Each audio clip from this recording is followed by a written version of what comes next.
राजस्थान में युवा राजनीति की बात करेंगे आज, और एक ऊर्जावान युवा के साथ। अरविंद जाजड़ा जी राजस्थान विश्वविद्यालय के महासचिव, एक विशिष्ट महासचिव हमारे साथ हैं। स्वागत अरविंद जी आपका। क्या सोचते हैं आप हालिया पॉलिटिक्स को लेके और इसके भविष्य के बारे में? आइडियोलॉजी बताएं। राम राम जी, सबसे पहले आपको। जी राम राम। देखिए, आज की पॉलिटिक्स मोस्टली ज्यादा दिखावे की चल रही है जी। धरातल पे कुछ चीजें और रहती है, प्रस्तुत सामने कुछ और होती है। रील और रियल दो पॉलिटिक्स। रील और रियल मान लो आप, लेकिन कुछ चीजें दिखने की पर्दे के पीछे जो अलग होती है, सच्चाई कुछ अलग होती है। एक दो आप ऐसा उल्लेख करेंगे कि कौन सा? तो जैसे छात्र संघ चुनाव होते हैं जी। तो हमसे पहले छात्र संघ का चुनाव लड़े। जैसे मैं विश्वविद्यालय के अंदर 2013 के अंदर आया था जी। उस समय कान्हाराम जाट एबीवीपी से प्रत्याशी थे जी। उससे पहले जी शेफाली मीणा जी थे, बिल्कुल। 2019 से प्रत्याशी। जी। उससे पहले मुकेश बाकर जी जी थे, चुनाव लड़े थे। महेंद्र सिंह जी शेखावत ये चुनाव लड़े। उस समय से लेकर जो आज तक 2020-21 तक की चीजें चलती आई है, जी। हर कोई छात्र नेता अपने उस हिसाब से मेहनत करता था, यानी एडमिनिस्ट्रेशन डिपार्टमेंटों के बारे में जानता था, उन टीचरों से लगाव रहता था, उस हिसाब फॉर्म भरने में सब फॉर्म जगह। भरने में जैसे कोई काम काज छोटा मोटा होता था वो काम निकल जाता था। आज का टाइम आप देखोगे मोस्टली डिपार्टमेंटों को कम पता होता है, हाँ। टीचरों का कम पता होता है। ये फलाना टीचर उस डिपार्टमेंट में, फलाना टीचर उस, केवल दो आगे आएंगे बंदे, दो साइड में से आएंगे, वो ये चक्कर चलाने वाला काम चल रहा है। हाँ, और वो टेबल ठोकना और ये कुछ और भी चल, ये ट्रेंड में आ गए, एक के बाद एक शुरू हो गए, भेड़ चाल की तरह चीजें चल रही है लगातार, वो लोग भी देख रहे हैं उन चीजों। और केवल राजस्थान नहीं, बाहर के विश्वविद्यालय में भी। जैसे मध्य प्रदेश में देखा, आजकल डीयू में शुरू हो गए। हाँ, डीयू में शुरू हो गए। डीयू में शुरू हो गए, जो दिल्ली का सबसे बड़ा वो विश्वविद्यालय, एक गोबर पोतने वाला चला, और गोबर पोतने वाला भी चला, जी। और भी कई, वो राहुल गांधी जी बिना बुलाए आ जाते हैं, वो भी चला।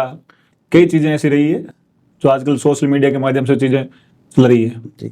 स्टूडेंट पॉलिटिक्स ने देश को कई नेता दिए हैं, केवल राजस्थान ही, राजस्थान में भी अगर अपन बड़े नेताओं का नाम करें तो हनुमान बेनीवाल, राजेंद्र राठौड़, महेंद्र चौधरी, गजेंद्र सिंह शेखावत, हरीश चौधरी, ओम बिड़ला, ये लोग मतलब यूथ पॉलिटिक्स से निकल के यहाँ आए हैं। समय के साथ साथ जैसे समय की उस समय की मांग थी, ओम बिड़ला जी आए, सीपी जोशी जी भी आए। बिल्कुल, हाँ, सीपी जोशी जी जो, सीपी जोशी जी कांग्रेस वाले और बीजेपी वाले, दोनों सीपी जोशी जी। हनुमान जी बेनीवाल, राजेंद्र राठौड़। अब जयपुर में बात करें, कालीचरण जी सराफ, हाँ बिल्कुल, सतीश जी पूनिया, बिल्कुल निश्चित, प्रताप सिंह जी खाचरेवास, रघु जी शर्मा, बिल्कुल, अशोक लाहोटी, अशोक जी लाहोटी जी, और आपके रणवीर गुड्डा सिंह जी ये गुड्डा हो लोग, गए, बिल्कुल, ये गिरिजा व्यास भी हो गई, गिरिजा व्यास जी, महेश जोशी जी हो गए, हाँ, महेश जोशी, रघु शर्मा, बड़ी लंबी फेरिस्त है। बिल्कुल। और राजस्थान विश्वविद्यालय के लिए कहा जाता है कि एक छात्र संघ का चुनाव लड़ लिया मतलब आप एमएलए के कैंडिडेट हो गए।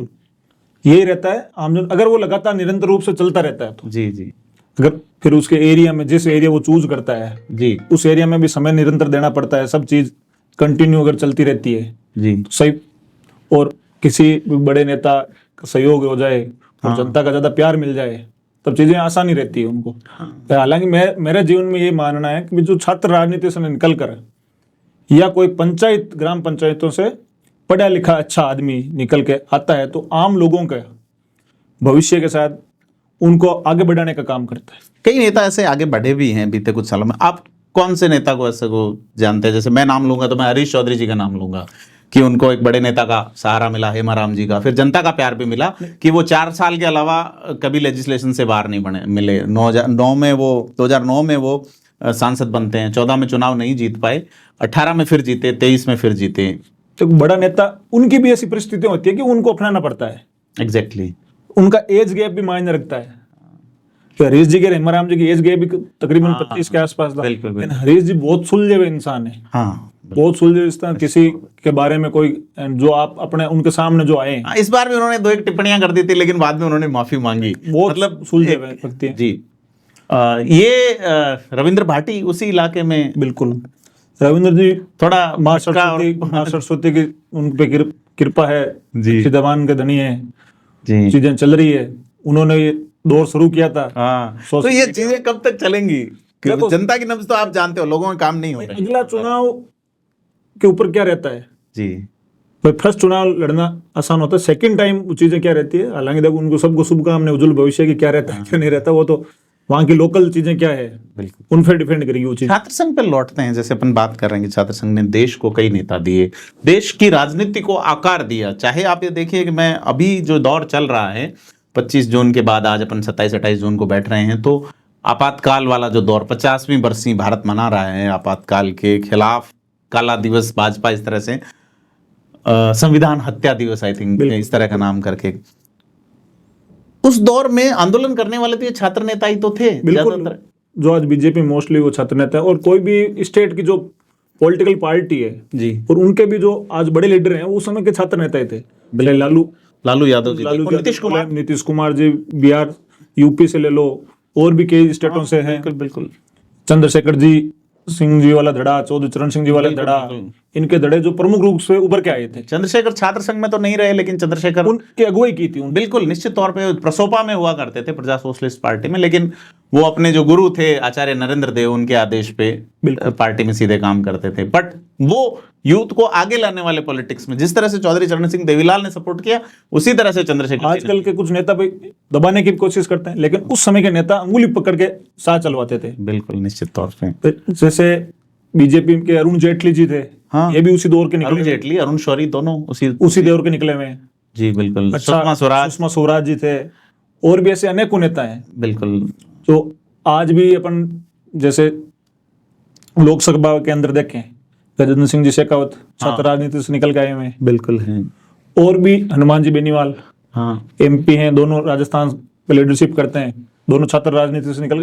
एक युवाओं के लिए भी ऊर्जावान मैसेज रहता है। लेकिन अब चुनाव हो नहीं रहे, कांग्रेस भी नहीं करवा रही थी छात्र संघ का चुनाव, और तो आपके लिए तो ठीक ही है कि आपको पूर्व महासचिव नहीं लिखना पड़ रहा है। देखिए, मैं तो यही चाहता हूँ छात्र संघ चुनाव हो, ताकि जो नए लड़के हैं उनको मौका मिले जी आगे आने का, और जो बच्चे दूर दराज गाँव से एडमिशन लेने के लिए आते हैं, अगर छात्र संघ चुनाव नहीं होंगे तो उनकी मदद करने के लिए भी कोई खड़ा नहीं रहेगा जी। अभी जैसे छात्र संघ चुनाव के लिए लड़के तैयारी कर रहे हैं, चाहे किसी भी संगठन के हो, मैं जैसे विद्यार्थी परिषद का जुड़ा हुआ था, विद्यार्थी परिषद में कोई जो लड़का इच्छुक होगा वही ज्यादा मेहनत करेगा जी। और बाकी इनको आस है कि छात्र संघ चुनाव होंगे, इसीलिए वो कंटिन्यू विश्वविद्यालय में जा रहे हैं, सब चीजें कर रहे हैं, बच्चों को एडमिशन करवा रहे हैं, निरंतर रूप से प्रयास कर रहे हैं। उन गाँव दूर दूर गाँव से आने वाले उनको मदद मिल जाती है। सही सही। मैं इसको एक दूसरे तरीके से भी देखता हूँ कि जो बड़े विश्वविद्यालय हैं सरकारी, उनमें से कईयों का बजट तो साल का 100-100 करोड़ है। बिल्कुल। और वहां अगर सिर्फ ब्यूरोक्रेसी ही काम करेगी कि उस सिस्टम में पढ़ने वाले, उस सिस्टम को चलाने के लिए पैसा जिनकी वजह से आ रहा है, उन लोगों में से कोई प्रतिनिधि अगर ध्यान रखने वाला नहीं है, तो फिर वीसी और उनके तो मजे हैं। जब प्रतिनिधि होता है तो उन सब का लेखा जोखा मांगता है। बिल्कुल। तो चीजें क्या यही चुभती है। जैसे 100 करोड़ रुपए का बजट होता है, तो उन 100 करोड़ रुपए बजट का, हालांकि उनके हाथ में कुछ नहीं रहता है छात्र संघ, लेकिन उनका एक नजर उन पर रहती है कि काम क्या करवा रहे हैं। वॉच डॉग्स रहते हैं, वो वॉच डॉग्स रहते हैं, उसमें काम क्या करवा रहे हैं। हाँ हाँ बिल्कुल। ये चीजें हुई, हालांकि वो खा नहीं सकते कुछ पैसे। नहीं नहीं, वो तो आप नहीं है तो खाए जाएंगे। नहीं, अगर छात्र संघ चुनाव नहीं होते हैं तो इन तो सीधे हजम करने वाली बात हुई, वीसी हुए, रजिस्ट्रार हुए, अगर कोई अच्छा होता है तो अलग बात है, बाकी इनकी मोस्टली उन्हीं पे आंख रहती है कि पैसा देके वीसी बनते हैं। सभी यूनिवर्सिटियों के यही हाल है, चाहे जयपुर विश्वविद्यालय ले लो, चाहे जोधपुर विश्वविद्यालय ले लो, चाहे और भी एग्रीकल्चर यूनिवर्सिटी ले लो। सब इस तरह से सरकार आते ही एक्ट चेंज करती है, बहुत सारी चीजें जो है वो उस दिशा में चली जाती हैं। और क्या सोचते हैं आपकी भी छात्र संघ चुनाव जो है वो भाजपा क्यों नहीं करवा रही? आपका आइडियोलॉजी एबीवीपी की है। मैं एबीवीपी तो देखो, हालांकि कोई सा भी संगठन से लेना देना नहीं रखती है, भाजपा होती है तो उसका भी विरोध करती है। हम लास्ट टाइम सीएम साहब से मुलाकात हुई थी, प्रतिनिधित्व मंडल जोधपुर। लोग कहते हैं एबीवीपी भाजपा का संगठन है। नहीं, मैं एबीवीपी में काम किया मैंने। हालांकि मैं इसको दूसरे तरीके से देखता हूँ कि एबीवीपी का गठन शायद भाजपा से बहुत पहले हो रखा है जी। तो एबीवीपी से कोई लेना देना नहीं होता भाजपा का। और हम लास्ट टाइम सीएम सर से मिले थे तो निवेदन भी किया था कि सर इलेक्शन होने चाहिए। जोधपुर के भी लड़के थे, जयपुर के भी थे, कोटा के भी थे, हम उन सब ने बात रखी कि सर छात्र संघ इलेक्शन होने चाहिए, इसमें क्या स्टूडेंटों को हक की लड़ाई आगे पहुंचा सके। तो मुझे इसको पॉलिटिकली अगर आप देखो, पता नहीं बात पहुंचे नहीं पहुंचे, कि भाजपा को इस बार इलेक्शन करवा लेनी चाहिए। अगर वो करवा लेते हैं तो ये एक तरह से पंचायत राज और निकायों चुनाव से प्री बोर्ड हो जाएगा आपका, कि आप इसमें अगर मान लो कुछ सीटें आपकी आइडियोलॉजी के बिना आ जाती है तो आपको पंचायत राज और निकाय चुनाव की तैयारी का मौका मिलेगा कि आप कितने पानी में हो, नहीं तो वहां हारोगे तो आप नहीं ऐसा कुछ नहीं, देखो प्रयास करेंगे भाई फंड भी करवाने का, भाई लड़कों को। नहीं, उसमें भाजपा के लिए तो अवसर है ना, नहीं अवसर है, बिल्कुल प्रयास करेंगे हम कि भाई अगर आप जीत जाते हैं अभी कई विश्वविद्यालय तो भाजपा को लगेगा कि ठीक है साहब हम अच्छा काम करवा रहे हैं। हाँ, हार जाते हैं, आइडियोलॉजी एक है, बिल्कुल हार जाते हैं तो ये लगेगा कि साहब हमारी सरकार के विरोध में मामला है तो अपन अच्छी और तैयारी करो निकाय चुनाव पंचायत राज में। तो ये तो एक हालांकि इसमें भाजपा कांग्रेस, हालांकि एनएसयूआई को तो पूर्ण रूप से कांग्रेस एनएसयूआई कांग्रेस का संगठन लेकिन है, बीजेपी वाले एबीपी को कभी समर्थन नहीं करते। टिकट विकट तो देते हैं विधानसभा, ना ऐसा कुछ नहीं है, वो अगला बीजेपी में आके खुद काम करो। नहीं, बीजेपी इतनी बड़ी पार्टी है, फिर वो अपना कोई छात्र संगठन क्यों नहीं बना रही? क्योंकि उनके पास एबीपी है। एबीपी नहीं, आपका मानना गलत है। एबीपी में जो काम करता है ना एक्चुअली उसी को पता रहता है, और बाकी जो आप किसी को पूछोगे ना तो यही बोलेंगे एबीपी और बीजेपी एक है। तो आरएसएस का संगठन है एबीपी, मतलब एबीपी आरएसएस से जुड़ा हुआ है जी, सेम विचारधारा दोनों का। जी जी, ये पैरेलल राष्ट्रवाद की विचारधारा, दोनों सेम काम। भारतीय जनता की भी विचारधारा कुछ कॉमन है एबीपी के साथ, ऐसी बात नहीं कि कॉमन नहीं है, लेकिन एबीपी बीजेपी से जुड़ी हुई नहीं है। बिल्कुल। तो अगर अपन जयपुर विश्वविद्यालय की बात करेंगे, जयपुर विश्वविद्यालय मतलब राजस्थान विश्वविद्यालय सॉरी रूसू जो है, इस बार क्या लगता है अगर चुनाव होता है तो? इस बार चुनाव होता है तो निश्चित रूप से विद्यार्थी परिषद लगातार काम कर रहा है, सफलता इन्हीं को मिलेगी अगर चुनाव होता है तो। जी, तो जैसे आप बता रहे हो रील वाले नेता और तो ऐसा कोई सब पीछे रह जाएंगे। कोई लड़के आपके ध्यान में हो जो एबीपी से सीरियस तैयारी एबीपी पर्टिकुलर लड़के को तैयारी तो नहीं करती, संगठन तैयारी करवाता है। जी, तो कोई ऐसा हो मान लीजिए कोई नाम, क्योंकि मुझे ध्यान नहीं है। जब इलेक्शन की डेट आएगी तब आप डिक्लेयर करेंगे। उससे 15 दिन पहले 20 दिन पहले विद्यार्थी परिषद 4-5 नाम आगे करेगा, उन नामों में से जो एक होगा। तो अभी मंथन चल रहा होगा, अभी इलेक्शन की डेट आएगी तब मंथन चलेगा। अभी तो काम कर रहे हैं बस, तो ये काम हो गया, जैसे सामाजिक गतिविधियां हो गई विश्वविद्यालय कैंपस के अंदर, हर तरह की एक्टिविटी में आगे रहती है। जी, आपके कैसे संबंध रहे वीसी या उससे, या जैसे अब चुनाव नहीं हो रहे तो क्या आपको वो एज ए महासचिव प्रोटोकॉल देते हैं या नहीं देते हैं? या देखिए, मैं तो मेरे स्टडी होने के बाद ज्यादा गया भी नहीं विश्वविद्यालय, कंप्लीट होने के बाद मैंने क्रिमिनल लॉ डिप्लोमा किया था, उसके बाद में कोई छोटा मोटा कोई काम होता तो चला जाता हूँ। बाकी मेरे सबसे साथ अच्छी बॉन्डिंग रही है पूरे स्टाफ के साथ। एक बार वो मेरे को पता नहीं था भाई, अशोक गहलोत जी आए हुए थे, कार्यालय लाइब्रेरी का उद्घाटन था, क्या सिस्टम होता है क्या, क्यों मैं ज्यादा बड़े नेताओं के बीच में रहा नहीं, मैं कभी बड़े नेताओं के पास गया था उस समय। आजकल तो राम हो जाती है। जी बिल्कुल। लेकिन विद्यार्थी परिषद का कार्यकर्ता होते हुए कभी आप बीजेपी के लीडर से मिल भी नहीं सकते या किसी दूसरे लीडर से भी नहीं मिल सकते। तो उस समय हल्की फुल्की बातचीत हुई थी वीसी से, तो भाई क्या होता है सिस्टम, हमें बिना सूचना के आप लाइब्रेरी उद्घाटन करवाया, सब चीजें करवाई। वो तो एडमिशन रजिस्ट्रार ने बता दिया कि चीजें ये है, तब चीजें समझ में, तब उस समय विषय से बहस हुई थी मेरी। और कभी हालांकि कोई से भी टीचर से मेरी कभी बहस नहीं हुई। जी नहीं, आपके जो अध्यक्ष हैं निर्मल चौधरी जी अभी अरेस्ट हुए हैं विश्वविद्यालय से परीक्षा देते हुए। देखो, ये तो रूटीनली प्रोसेस है भाई, परीक्षा देते हुए उनको अरेस्ट की, परीक्षा देने के बाद अरेस्ट की। अच्छा, एग्जाम पेपर दे दिया? एग्जाम पेपर दे दिया, सब चीज हो गई। अच्छा, फिर उससे पहले भी आपको बता दूं, जब कांग्रेस की सरकार थी, अभिमन्यु पूनिया लोग कॉलेज से एग्जाम देने आए थे, उनको 63 दिन की जेल हुई थी कांग्रेस के शासन में। कांग्रेस के शासन में 63 दिन की। इन्हीं अभिषेक पूनिया को जो अभिमन्यु पूनिया जी जो विधायक है सांगरिया से। जी, अभी जो अभिमन्यु जी साथ गए गाड़ी में बैठ के। अच्छा, जानबूझकर गाड़ी में बैठ के साथ गए थे, उनको 63 दिन की हुई थी अंदर। अच्छा, ये ऐसा ही मामला था सेम।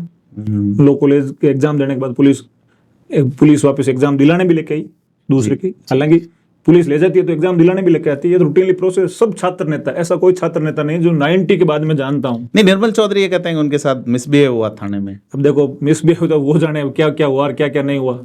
नहीं, आप सर पुराना भी आपका वीडियो चल रहा है, उस पर मैं बात नहीं करूंगा। नहीं, हमारा जो पुराना जो वीडियो था, आप कह रहे हो कोई बात नहीं उस चीज का, लेकिन उसमें आदरणीय विजय पूनिया जी ने हमारा राजीनामा कराया। उसके बाद हमारे ऐसी कोई बात नहीं हुई थी। 5 अप्रैल को घूमर का प्रोग्राम था 2023। वो मुझे ध्यान है, हम पूरे साथ में थे उस प्रोग्राम में, ऐसी कोई बात नहीं। उसके बाद जी फिर भाई वो कह रहे हैं अगर ऐसे हुई है तो भाई वो कह रहे हैं उस हिसाब से मान लेते हैं सब चीजें ऐसी हुई है। भाई मेरे ख्याल से अगर ऐसे मुकदमे लगे हुए होते हैं ना, तो पुलिस वाले कभी ऐसे हरकत नहीं करते। भाई अगर रोड जाम का सरकारी कोई मुकदमा लग रखा होता, राजकार्य में बाधा ऐसे मामलों पुलिस वाले खुद ही कोऑपरेट करते हैं। अब पता नहीं वो ऐसा क्यों कह रहे हैं, किस लिए कह रहे हैं कि भाई मेरे बहनों को डाल देंगे अंदर। भाई क्यों डाल देंगे अगर मुकदमा ही नहीं है? अगर मैं कह रहा हूँ मैं जिस जिले से आता हूँ, भाई कोई दूसरा आदमी किसी जिले से आता है, जैसे आप भी मान लो पाली से आते हो जी, आपने कुछ किया नहीं, पाली का एसपी आपको क्या बिगाड़ देगा? सही बात है सर। पाली का एसपी तो छठ की बारिश तो करने से रहा वो। जी बिल्कुल। भाई स्वाभाविक चीज है, आप भाई ऐसी बयानबाजी दे रहे हो, कंट्रोवर्शियल बयानबाजी चीजें ध्यान में तो रखती है। पॉलिटिक्स की ओर जाने की कोशिश है, तो यहाँ से तो आगे एमएलए बनना है, तो ऐसा तो चलेगा। देख एमएलए तो वो तो जनता चुनेगी सब चीजें, लेकिन ये तो अभी दूर की बात है। अभी कौन से एमएलए चुनाव कर लिए, वो तो 3 साल बाद आने का चीजें हैं।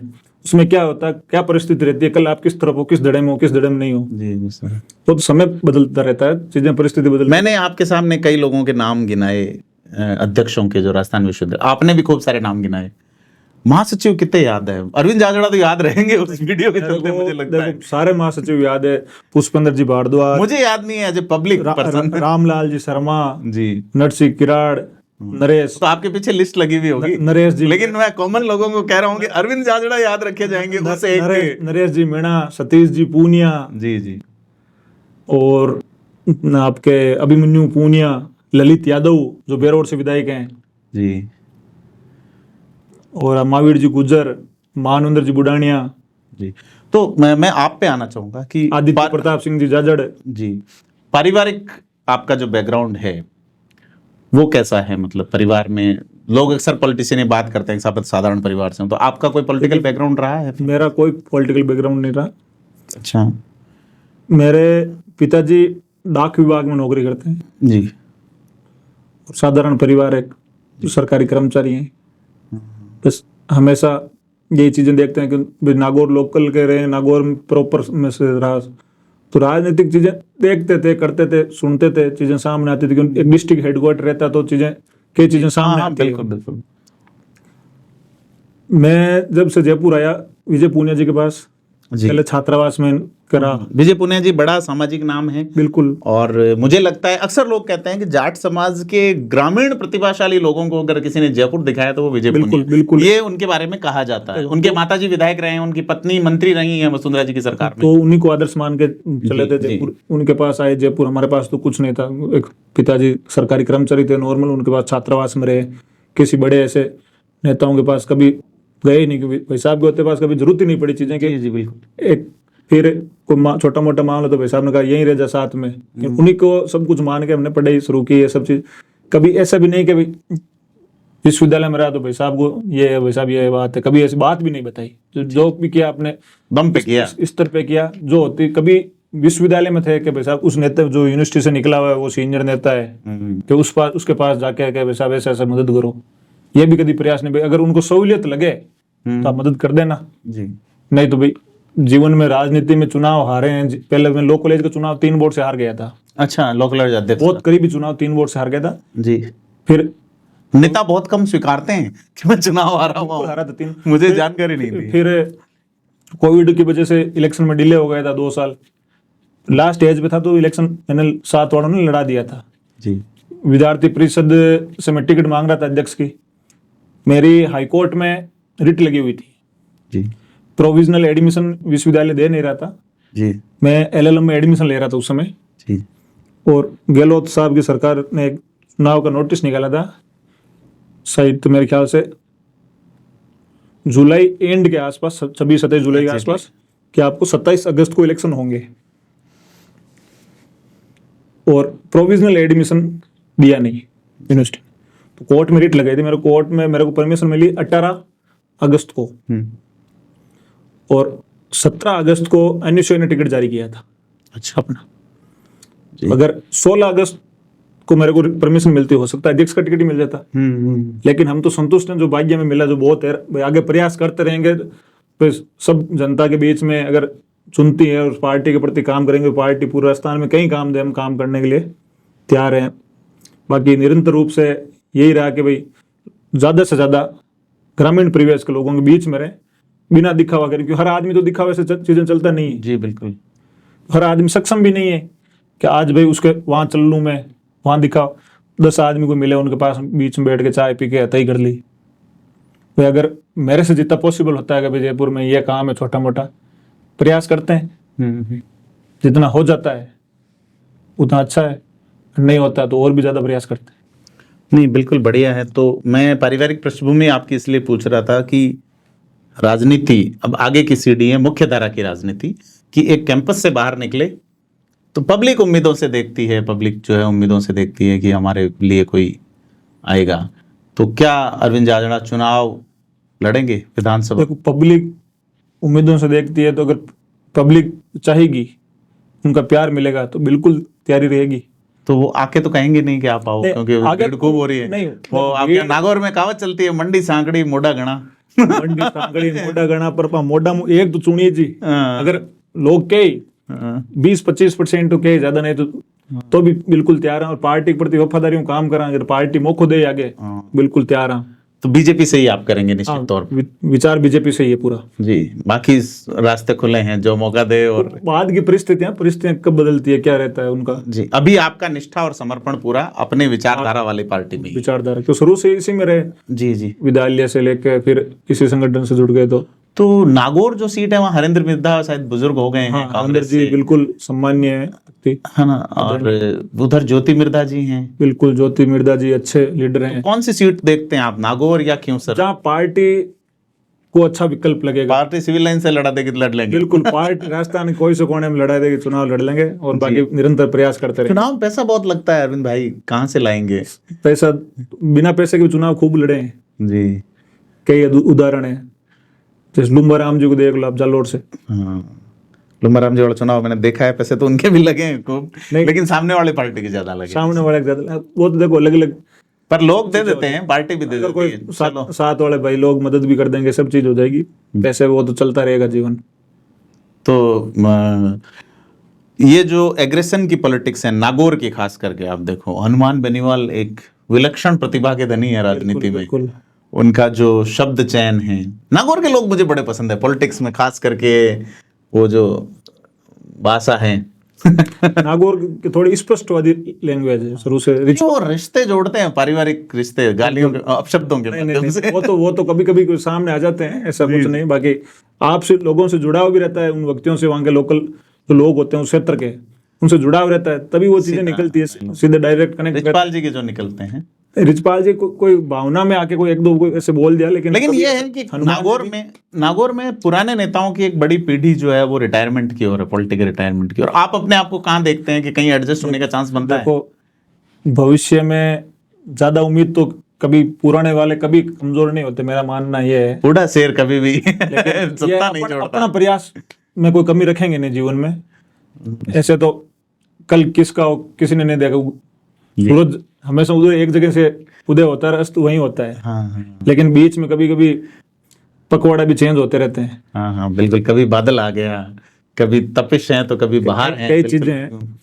तो नागौर में आप क्या चीजें देखते हैं कि नागौर में क्या कमियां हैं वर्तमान पॉलिटिक्स को, या पॉलिटिक्स ऑफ डेवलपमेंट? पॉलिटिक्स से कुछ जैसे बड़े परिवार हैं, उन्होंने काम करवाए हैं नागौर के अंदर, ऐसी बात नहीं। रोडों का मैप हो, चाहे वहाँ पानी की समस्या को लेके, जैसे जो नागौर से सत्ता विपक्ष की भूमिका निभाते हैं, हाँ। तो सत्ता विपक्ष का भूमिका निभाते हैं, उन्होंने सत्ता पक्ष की भूमिका कभी नहीं निभाई। जैसे क्योंसर हुआ, नागौर के आसपास क्षेत्र, उसमें 1500, 2000, 5000 करोड़ का बजट लेके आए, ऐसा कभी नहीं रहा। जैसे हमारे पड़ोसी शहर लगते हैं, अजमेर लगता है, जोधपुर लगता है, बीकानेर लगता है, वहाँ का डेवलपमेंट, सीकर का भी अच्छा स्ट्रक्चर देखे तो उनमें बहुत फर्क रहता है। कि ये जब सत्ता पक्ष में बैठे लोग होते हैं, नागौर हमेशा विपरीत चुनाव करता है। जिसकी सत्ता होती है उसके खिलाफ चलता है। ये शुरू से नागौर की चीज रही है, अंदाज बयां रहा है। जब सत्ता पक्ष में अगर ये चीजें रहेगी तो डेवलप होगा, उस एरिया में लोगों को पता लगेगा कि वास्तविकता ये चीज है, ये चीज नहीं है। हाँ, नागौर में जब एक बार अभी करंटली मौका मिला था, सत्ता पक्ष के एमपी रहते, तो उन्होंने केवी स्कूल, मेडिकल कॉलेजें, ये खूब चीजें चली। वो चीजें दिखने में लोगों को सामान्य, सीआर चौधरी जी जो जीते, उसमें जी बिल्कुल सामान्य चीजें सामने आई थी। हाँ, बिल्कुल। पुलिये हुए लोकल स्तर पर, लोकल जो डेवलपमेंट की पॉलिटिक्स जो थी, डेवलपमेंट के काम, मेन तो चीजें यही है। बाकी पुलिसिंग पॉलिटिक्स तो हमेशा जो लोगों को वही पसंद आती है, ठरका होना चाहिए लोगों को। पुलिस पॉलिटिक्स वो लंबे समय तक नहीं चीजें काम, चीजें आजकल हर आदमी बैठा बैठा सोशल मीडिया पर चीजें देख रहा है, सब चीजें जानता है, आपस में व्यक्ति का जुड़ाव नहीं रहेगा बिल्कुल। तो ये चीजें समाप्त हो जाएगी। बिल्कुल बिल्कुल। तो मतलब राजनीति में आने का स्पष्ट मानस अरविंद जाजड़ा जी का है, और अच्छी बात है कि कहते हैं। और कई लोग बिल्कुल ऐसे कहते हैं कि साहब नहीं, मैं तो अवसर मिला तो ठीक, नहीं मिला तो ठीक। लेकिन ये है कि अरविंद जाजड़ा जो कि राजस्थान विश्वविद्यालय के महासचिव हैं फिलहाल, और छात्र राजनीति से शुरुआत करते हैं। चुनाव लड़ना, पद पे पहुंचना शुरू से लक्ष्य था, जैसा कि इन्होंने बताया कि लॉ कॉलेज में भी आपने चुनाव लड़ा। हालांकि वो चुनाव में सफलता नहीं मिली, लेकिन उसके बाद भी उन्होंने महासचिव के बतौर चुनाव लड़के चुनाव जीता। त्रिकोणीय संघर्ष अध्यक्ष के लिए था। नहीं, नीचे भी त्रिकोणी के 25 कोणिया था नीचे। अच्छा, 4-5 कोणों में मुकाबला था, और हर कास्ट में था। ऊपर हाँ, तो दो कास्ट बेस्ड चुनाव हो गया छात्र राजनीति यहाँ का। पे तो नीचे तो और भी ज्यादा मामला गड़बड़ था इस बार जी। तो सरकार मेरा क्यों पहले पर्चा भी कैंसिल किया था। अच्छा, हाई कोर्ट की परमिशन लेने के बाद पर्चा कैंसिल किया था कांग्रेस के नेताओं जो मिलीजुली करके, जी जी, कि अगर दिक्कत हो जाएगी। मतलब कांग्रेस ने आपको प्रताड़ित किया, खूब उस प्रताड़ित समय किया, और कांग्रेस उसी के प्रताड़ना में और भी कई विपक्ष के नेता खूब प्रताड़ित किया, ऐसी बात है। इसीलिए आपका जो एक एमिगडाला रिएक्शन होता है, प्रमस्तिष्क खंड प्रतिक्रिया, मनोविज्ञान में मैं जब पीजी करता था तब मैंने पढ़ा, तो इसीलिए वो थप्पड़ चल गया मुझे लगता है। थप्पड़ तो देखो हमारे व्यक्तिगत थे आपस में 4-5। नहीं, वो सबकॉन्शियस माइंड में चीजें इकट्ठी हो जाती है, तो क्या कहते हैं, आदमी को लगता नहीं कि भाई मैं प्रतिक्रिया कैसे व्यक्त करूं। 4-5 बार हमारा झगड़ा हो गया था बीच में, और फिर वो हमारा प्रोग्राम था जी, प्रोग्राम के बीच में अगर कोई ऐसे डिस्टर्ब करने के हिसाब से आता तो उसके बाद सुलह भी हो गई थी। हाँ, सुलह हुई निश्चित तौर पे, लेकिन इसकी गूंज तो वो एक पिक्चर में डायलॉग है ना, कर्मा वाला, वो चलेगी राजनीति में जब तक छात्र राजनीति के चुनाव होंगे। खैर, निर्मल चौधरी जी अब बाहर हैं, राजनीति कर रहे हैं, वो भी चुनाव लड़ेंगे, पॉलिटिक्स करेंगे। एक अच्छी चीज है कि यूथ लीडर जो है अब क्लियर हैं कि साहब हम पॉलिटिक्स में जाएंगे, हम लेजिस्लेशन में पॉलिटिक्स तो ये करेंगे। चीज बात मानता हूँ, अगर राजनीति कर रहा है कोई व्यक्ति, जी, चाहे किसी भी संगठन से हो, किसी भी विचारधारा से हो, वो जनता के लिए भागता है। आज अपन शहरों में, बड़े शहरों में देखते हैं, पड़ोसी को नहीं जानता। अगर उनको अगर किसी भी संगठन का व्यक्ति का सर ये काम है, साहब ये काम है, ये चीज है, तो हाजिर मिलते हैं। हाँ, ये बात है। पुराने समय में नेता भूल जाते थे, जब चुनाव आए तब एक्टिव हैं, और जीते हारे उसके बाद। चीज है, मैं तो उन जो राजनीति विचार से कोई सी भी संगठन में उनका सबका सम्मान करता हूँ जी। हमारे देख कोई व्यक्तिगत चीजें वो अलग चीज है, लेकिन बाकी जो पॉलिटिकली चाहे कोई सी भी पार्टी से हो, कोई सी भी संगठन से हो जी, वो छोटे से लेकर बड़ा प्रतिनिधि उन सबका सम्मान करता हूँ। जी बिल्कुल। तो अरविंद जी हमारे बीच आए और बहुत समय दिया। अरविंद जी बड़े इंटरेस्टिंग व्यक्ति लगे, इनसे फिर हम और मुद्दों पे रूबरू होते रहेंगे। साफ गोई से बात कहते हैं, यही नागौर की खासियत है बेसिकली, कोई गौर नहीं, नागौर पानी का फर्क है। एग्जैक्टली। और बेसिकली कई तरह की संस्कृतियां नागौर के चारों तरफ फलती फूलती है, बीकानेर की, जोधपुर की, अजमेर की, सीकर की, जयपुर की। तो ये राजस्थान का दिल है, जहां प्रधानमंत्री जवाहरलाल नेहरू ने पंचायत राज की शुरुआत की, एक्चुअल ग्रामीण जो स्थिति है, और टू द पॉइंट और क्लियर बात नागौर के लोग कहते हैं। आपका बहुत धन्यवाद Arvind ji, thank you so much. चलो धन्यवाद जी, राम राम।